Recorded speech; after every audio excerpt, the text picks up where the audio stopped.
El viaje es corto para tomar vinos malos. Una anciana se subió a un autobús y tomó su asiento. En la siguiente parada, una joven mujer, fuerte y gruñona, subió y se sentó bruscamente junto a la anciana, golpeándola con sus numerosas bolsas. Al ver que la anciana se mantenía en silencio, la joven le preguntó por qué no se había quejado cuando la golpeó con sus bolsas. La anciana respondió con una sonrisa.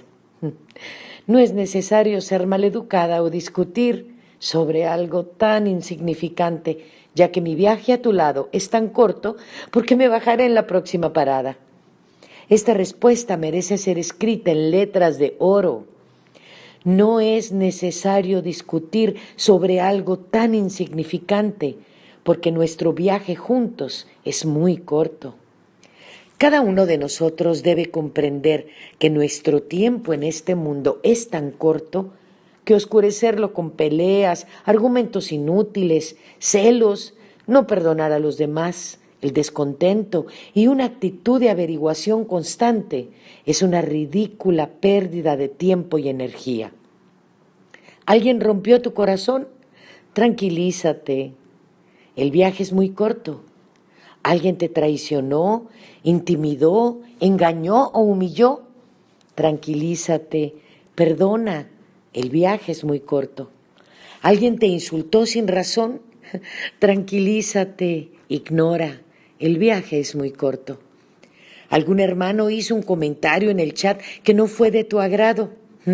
Tranquilízate, ignóralo, perdónalo, el viaje es muy corto. Cualesquiera que sean los problemas que alguien nos traiga, recordemos que nuestro viaje juntos es muy corto. Nadie sabe la duración de este viaje, nadie sabe cuándo llegará a su parada. Nuestro viaje juntos es muy corto. Vamos a apreciar a la esposa, esposo, hijos, hermanos, amigos, familiares.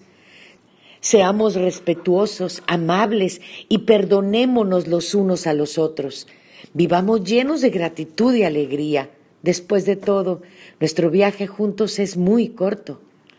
Deseo que tengas un viaje agradable por este mundo y que tus sueños se cumplan, tus éxitos se multipliquen y que disfrutes plenamente con quien te toca y quieras viajar. Y cuando nos veamos en alguna estación, me dará mucho gusto saludarte y darte un gran abrazo. Sonríe, que el viaje es muy corto.